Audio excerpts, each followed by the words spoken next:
नमस्कार, मी अश्विनी माझ्या रेसिपी चॅनलमध्ये स्वागत करते. आज मी तुम्हाला दाखवणार आहे आंब्याची सासव. तर चला तर पाहूया. आंबे मी आता धुवून घेणार आहे स्वच्छ.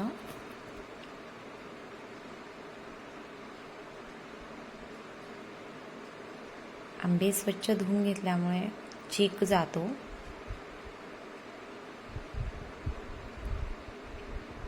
इथे मी 7 आंबे घेतलेले आहेत. आता आंब्याच्या साली काढून घेऊ.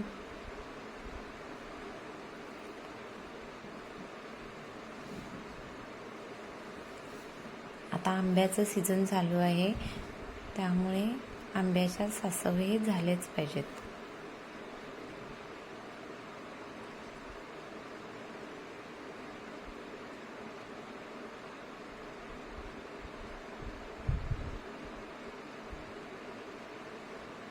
आंब्याचे सासव हे मस्त लागतात खायला. ह्या सीझनमध्ये आपण हे खाऊ शकता.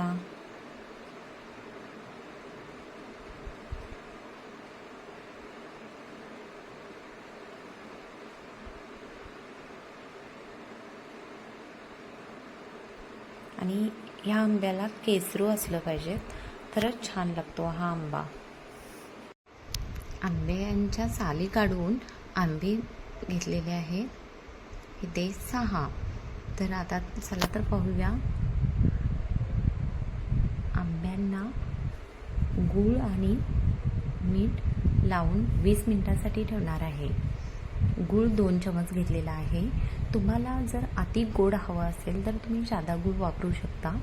मी ते 2 चमच गूळ वापरलेला आहे आणि 2 चमच मीठ वापरलेलं आहे. गूळ आणि मीठ लावल्यामुळे आंबटपणा कमी होतो आणि चव छान येते.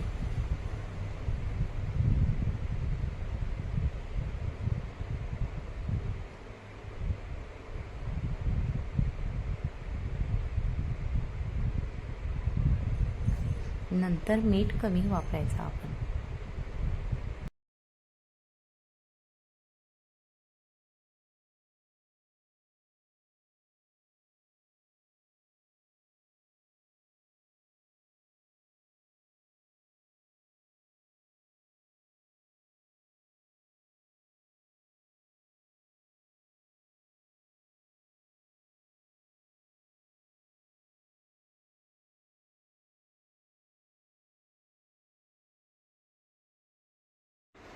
आंब्यांना गूळ आणि मीठ लावून ठेवल्यानंतर 20 मिनिटे झाकून ठेवा.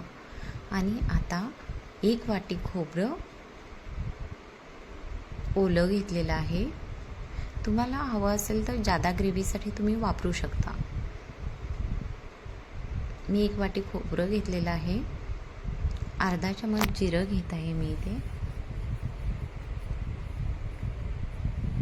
जिरं कमी प्रमाणातच घाला.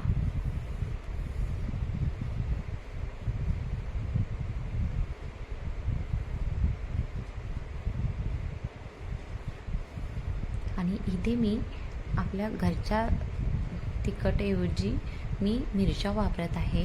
बेडगी मिरच्या 2 घेतलेल्या आहेत आणि तिखट 4 घेतलेल्या आहेत. तुम्हाला जादा हवं तिखट असेल तर तुम्ही जादा मिरच्या वापरू शकता. चला तर पाहूया आता फोडणी कशी द्यायची.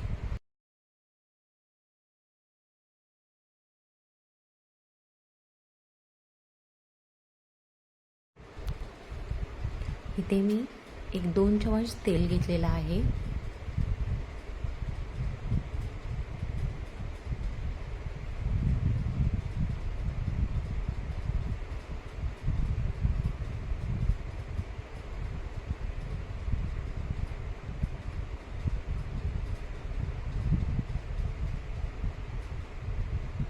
आता 2 चमच मी मोहरी घेत आहे. आंब्याचे सासव म्हणजे मोहरीमुळेच ह्या आंब्याच्या ह्याला करीला छान टेस्ट येते. त्यासाठी मोहरीचा जास्त वापर करा. त्यासाठी मी 2 चमच मोहरी घेतलेली आहे. मोहरी तडतडत आहे, त्यामुळे मी ताट झाकलेलं आहे.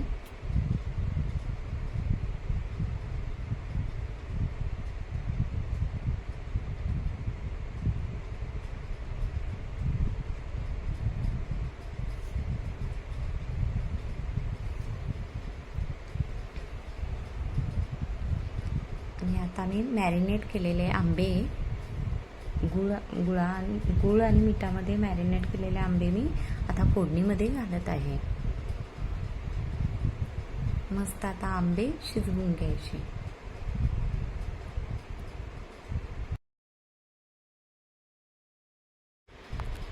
आता मी अर्धा चमच हळद वापरत आहे. हळद घातल्यानंतर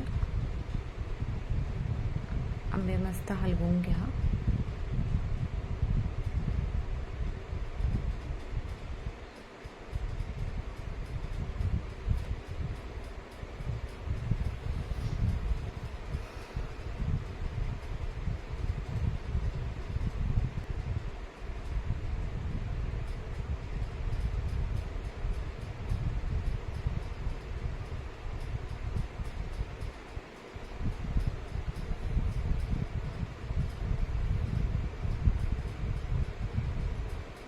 इथे मी वाटण करून घेतलेलं खोबऱ्याचं आहे, ते आता मी घालत आहे. गोवन स्टाईल मँगो करी सासव तयार आहे. जर माझी रेसिपी आवडल्यास लाईक अँड सबस्क्राईब नक्की करा.